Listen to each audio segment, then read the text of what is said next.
पटना से मेरे साथ आए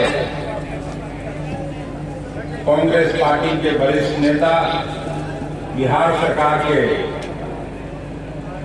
मंत्री रहे परम आदरणीय कृपानाथ पाठक जी, हम सभी के अभिभावक तुल्य नवादा के पूर्व विधायक आदरणीय नरेंद्र कुमार जी, मेरे छोटे भाई तुल्य सम्मानित विधायक रायगढ़ के संतोष कुमार मिश्र जी, इसी जिले की लोकप्रिय और सम्मानित विधायिका स्वर्गीय आदित्य बाबू की पतोहू श्रीमती नीतू सिंह जी, पूर्व विधायक मनोज कुमार सिंह जी, पूर्व विधायक बंटी चौधरी जी, नवादा जिला कांग्रेस की पूर्व अध्यक्षा श्रीमती आभा सिंह जी, मोतिहारी जिला कांग्रेस कमेटी के अध्यक्ष शशि भूषण राय गप्पू राय जी, लखीसराय के जिला अध्यक्ष अनिल जी, पप्पू जी, कांग्रेस पार्टी के वरिष्ठ नेता ब्रजेश पांडे जी, बगहा से चल के आए जयेश सिंह जी, आदरणीय त्रिशूल बाबू, बेतिया से यहाँ आई हुई डॉक्टर समीक्षा शर्मा जी, आदरणीय अजय कुमार चौधरी जी, संजय सिंह जी, कांग्रेस पार्टी की नेत्री रीता सिंह जी, प्रद्युमन राय जी, अविनाश जी, अखिलेश त्रिपाठी जी, कांग्रेस पार्टी के वरिष्ठ नेता कपिल देव यादव जी, लाल बाबू लाल जी, जिला परिषद गया से यहाँ आई हुई श्वेता यादव जी, आदरणीय विनोद शर्मा जी, सुंदर साहनी जी, उपेंद्र बाबू,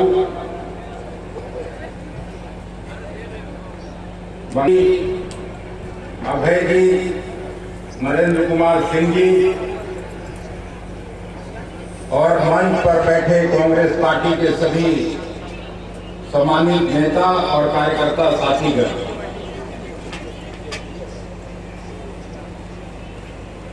इस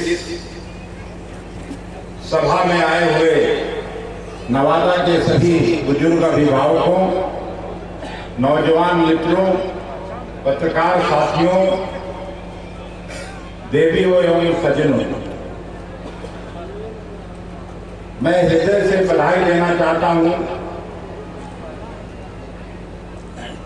नवादा जिले के सभी कांग्रेस कर्मियों को और विशेष तौर से विकास को, जिसने इस कार्यक्रम को सफल बनाने का काम किया और लगातार पहली बार नवादा तो मैं कई बार आया हूं, लेकिन पहली बार नवादा आने में 6 घंटे लगे।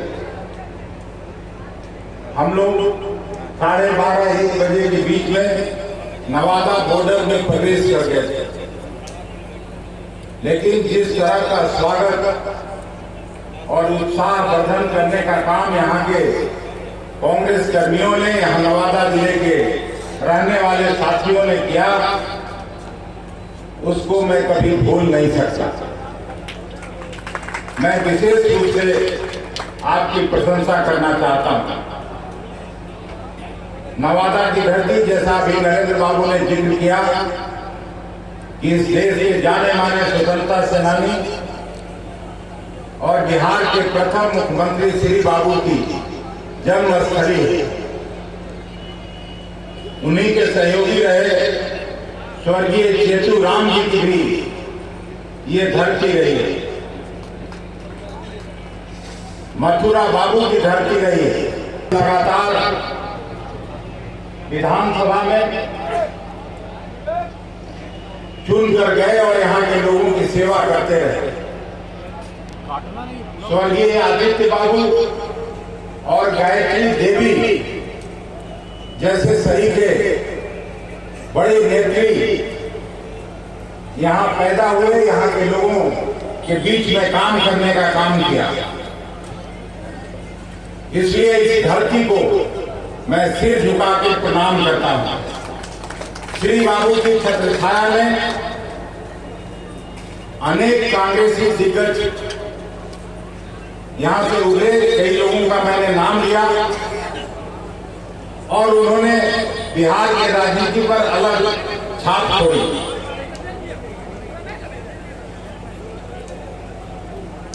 मैं आपका ज्यादा वक्त नहीं लेना चाहता, केवल आप सभी मित्रों के सामने मैं एक दो बात कह के अपनी बात समाप्त करना चाहता हूं। मेरी मजबूरी भी है कि यहां से फिर हमको गया जाना है। गया में शत्रुघ्न बाबू जिनका मैंने नाम लिया, उनके मूर्ति का अनावरण होना है। दर्जनों साथी और शुभचिंतक वहां बैठे हुए हैं। जब यहाँ भाषण चल रहा था, बीच बीच में फोन आता था, तो उस कार्यक्रम में भी शरीक होना है। फिर अरवल जाके अरवल के भी एक कार्यक्रम में शरीक होना है। कल रात को मधुबनी से 1:30 बजे रात को मैं पटना लौटा हूं कार्यक्रम करके, और लगातार जब से कांग्रेस अध्यक्ष की जिम्मेवारी मिली, मैं बिहार के प्राय सभी जिलों में जाने का काम कर रहा हूं और आप कार्यकर्ता और नेता साथियों से सहयोग की मांग करता हूं कि हमको इस कांग्रेस को 90 के पहले वाला कांग्रेस बनाना।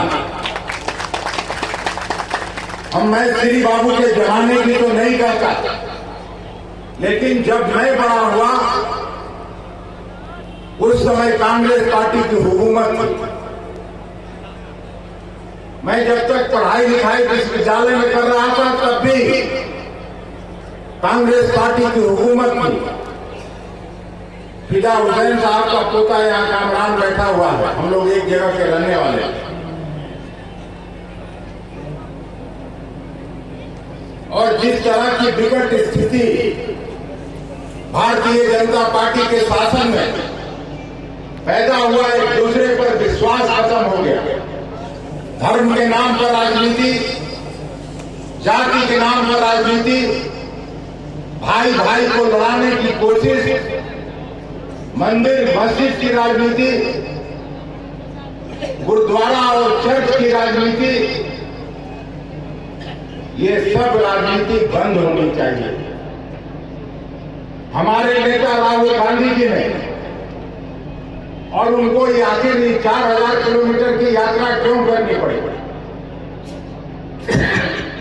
केवल और केवल इसलिए कि इस देश में जो आपसी भाईचारा कायम था, देश में जो सभी जाति धर्म बिरादरी के लोग एक साथ रहते थे, और उसमें जो कटुता पैदा करने की कोशिश की गई, आपस में जो वैमनस्यता लाने की कोशिश हुई, उसके खिलाफ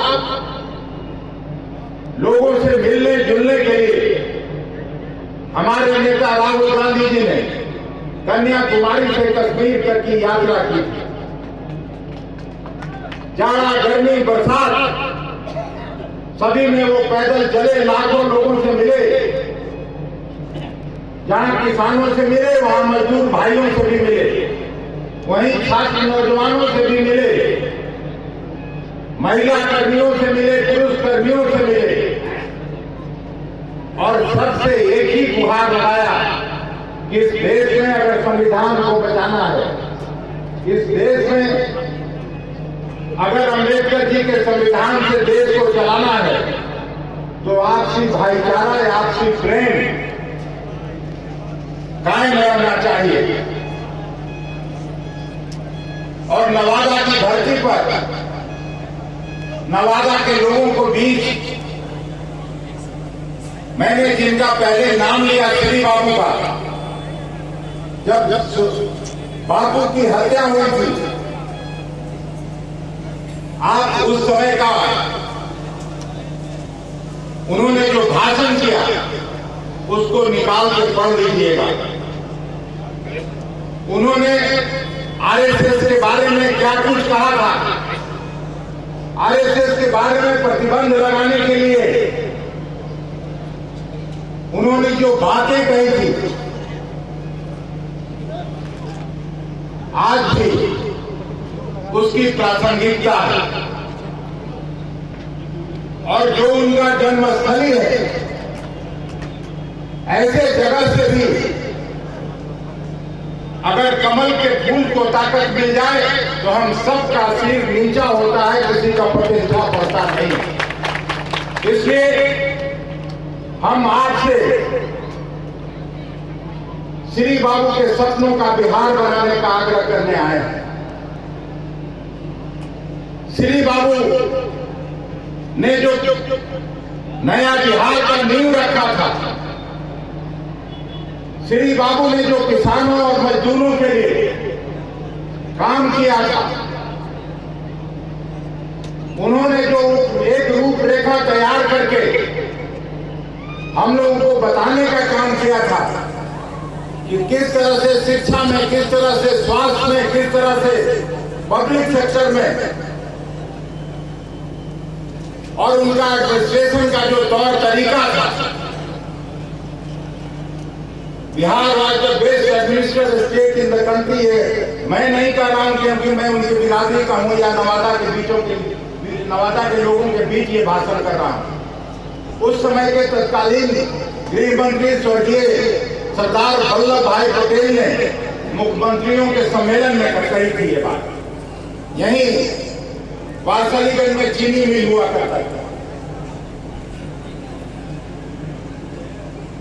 और गया जिले में तीन चार चीनी मिल, बिहटा में चीनी मिल हुआ करता था, गुरारू में भी चीनी मिल हुआ करता था, और नॉर्थ बिहार में तो चीनी मिल का जाल बिछा हुआ था।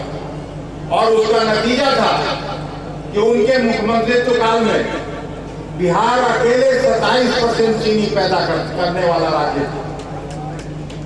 आज आप सभी जानते हैं, मैं कोई शिकायती लहजे में नहीं कर रहा हूं, लेकिन प्रायः सभी चीनी मिल के चिमनी से धुआं निकलना बंद हो गया। ये बड़ा सवाल है जो मैं नवादा के लोगों के बीच में छोड़ के जाना चाहता हूं। और उस मॉडल को नहीं अपनाएंगे हम लोग तब तक बिहार विकसित राज्यों की श्रेणी में खड़ा नहीं होगा। तब तक बिहार बीमारू स्टेट की संज्ञा से विभूषित होते रहेगा। अगर विकसित राज्यों की श्रेणी में बिहार को खड़ा होना है तो नवादा के लोगों से मैं आगे आने की अपील करता हूं कि ये कांग्रेस की परंपरागत भूमि रही है। आप कांग्रेस को अपना ताकत और आशीर्वाद देने का काम करिए। राहुल गांधी जी के नेतृत्व में, खड़गे साहब के नेतृत्व में आने वाला जो आसन्न लोकसभा का चुनाव है, और जिस तरह का बिहार में महागठबंधन लालू जी, नीतीश जी, कांग्रेस पार्टी और वाम दलों के साथ बना है, कोई सीट ऐसा नहीं है जो भारतीय जनता पार्टी जीत सकती है। ये मैं दावे के साथ करके नवादा के बीच के साथियों के बीच से जाना चाहता हूं। और फिर से मैं विकास और यहाँ के जिला कांग्रेस कमेटी के सभी साथियों को मैं हृदय से बधाई और धन्यवाद देना चाहता हूं कि आपने कम समय में न केवल मेरा हौसला अफजाई करने का काम किया, ये कार्यक्रम करके और पूरे बिहार में ये संदेश देने का काम किया कि बाकी जिलों में भी लोग नवादा की तरह कार्यक्रम करें और कांग्रेस को मजबूत बनाएं, राहुल गांधी को सशक्त करें, कांग्रेस पार्टी की विचारधारा को मजबूत बनाएं और कांग्रेस को गांव-गांव तक पहुंचाने का काम करें। इन्हीं जन बातों के साथ मैं आप सबों से मिलने का आपको अवसर पाकर और अपनी आशाओं को व्यक्त करने का मौका पाकर आपका धन्यवाद करता हूं। बहुत बहुत धन्यवाद। जय हिंद, जय कांग्रेस पार्टी। इसके बाद धन्यवाद ज्ञापन नवादा के पूर्व अध्यक्ष आभा सिंह करेंगे।